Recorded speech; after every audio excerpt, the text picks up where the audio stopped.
This is Autoline Daily, reporting on all aspects of the global automotive industry. Lots of developments on the electric car front this morning.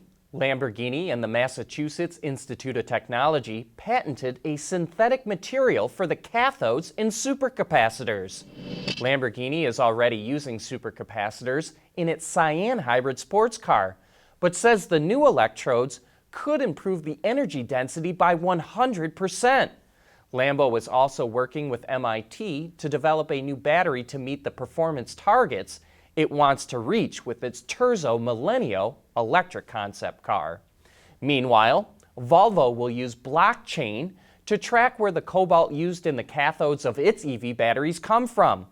Most of the world's cobalt is mined in the Congo, a war-torn country in Africa, where unscrupulous miners use child labor and environmentally dangerous mining techniques.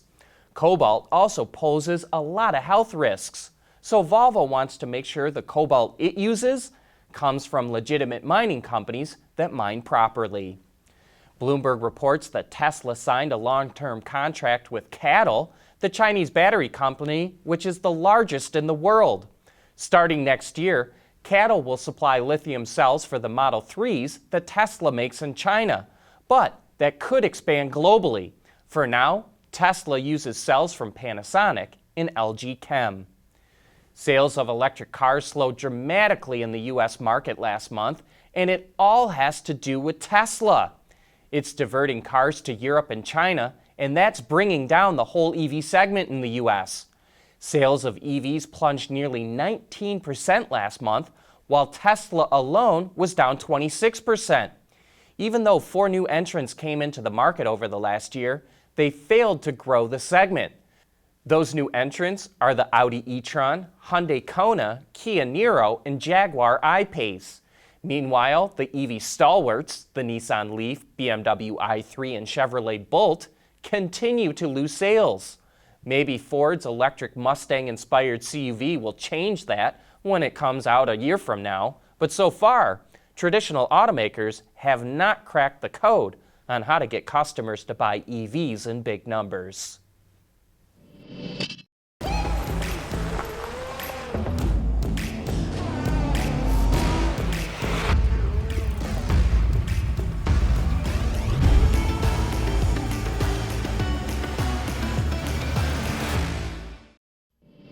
Ford hired the former CEO of Zipcar to run its autonomous vehicle operations. Scott Griffith will be in charge of developing Ford's autonomous vehicle brand and strategy and building out the company's fleet management and regional operations.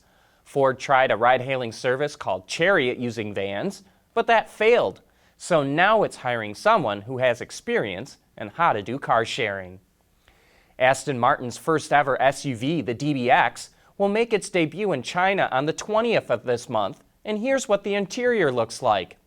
Aston says it uses, quote, class-leading materials, and that it focused on creating a comfortable seating position for all passengers with a commanding view of the road for the driver, as well as plenty of storage spaces. In the US, the DBX will have a starting price of just under $190,000. You know, we heard rumors earlier this year that Chevrolet will drop the Camaro, but we didn't really believe it. So when Auto Forecast Solutions reported that there is no replacement scheduled for the Camaro after May of 2024, we sat up and paid attention. Now, this doesn't mean there will not be a replacement for the Camaro, but if there is no replacement scheduled, it would seem that General Motors is getting ready to drop it. But if you ran GM, what would you do? Let us know. As we get closer to the debut of Ford's Mustang-inspired EV crossover, the company instead decided to unveil an electric Mustang project at SEMA. The Mustang Lithium was built through a partnership with Webasto and Ford and has an 800-volt battery system. Ford claims the Lithium has over 900 horsepower and more than 1,000 pound-feet of torque. To aid its performance, the Mustang also has a Getrag manual 6-speed transmission, parts from the GT and GT350, and a hood with see-through windows pointing to where the engine used to be.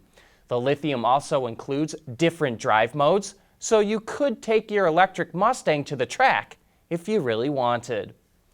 The Ford Ranger Raptor is not sold in the U.S., but here's an option for anyone who wants something like it.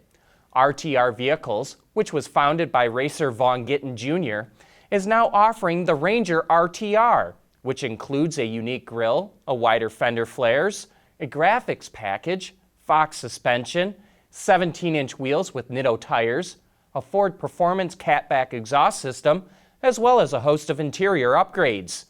The dealer-installed package starts at $9,800. Autoline Daily is brought to you by Bridgestone Tires. Your journey, our passion. Besides all the news on electric cars we started out the show with, there's also a lot of news coming out of the Milan Motorcycle Show. BMW is expanding its mid-range offerings with the F900R and XR. Both bikes share a platform and a 105 horsepower two-cylinder engine. The R has an active seating position that's more useful around the town, while the XR is meant for touring and traveling. BMW also showed off an even lighter and faster version of the S1000RR called the XR. It's 10 kilograms, or roughly 22 pounds lighter, has a newly developed engine with 165 horsepower, as well as a newly developed suspension setup. Honda gave its popular SH125i scooter a new, more efficient engine, as well as updated styling. The new Fireblade, which takes a lot of inspiration from Honda's racing bikes, features a 214 horsepower inline four-cylinder engine, the most powerful one Honda has ever made. The bike itself weighs a little over 200 kilograms, or 440 pounds. The Fireblade will be sold in both Europe and the US. Honda also gave a look into the future with the CB4X. Developed under the theme Fun 7 Days a Week, it blends elements of sport and touring bikes with a healthy dash of crossovers. The Spanish automaker SEAT, which is owned by the VW Group, is also jumping into the motorcycle market. It will develop an electric bike with the equivalent performance of a 125cc engine. It's working with the electric motorcycle maker Silence, which is based in Barcelona. The bike will go on sale next year. And lastly, Aston Martin teamed up with historic motorcycle maker Brough Superior to make the AMB 001. It's powered by a turbocharged V-twin engine with 180 horsepower, while the bike itself only weighs 180 kilograms, or roughly 400 pounds. One of the reasons it's so light is that parts of the carbon fiber body are part of the bike's structure.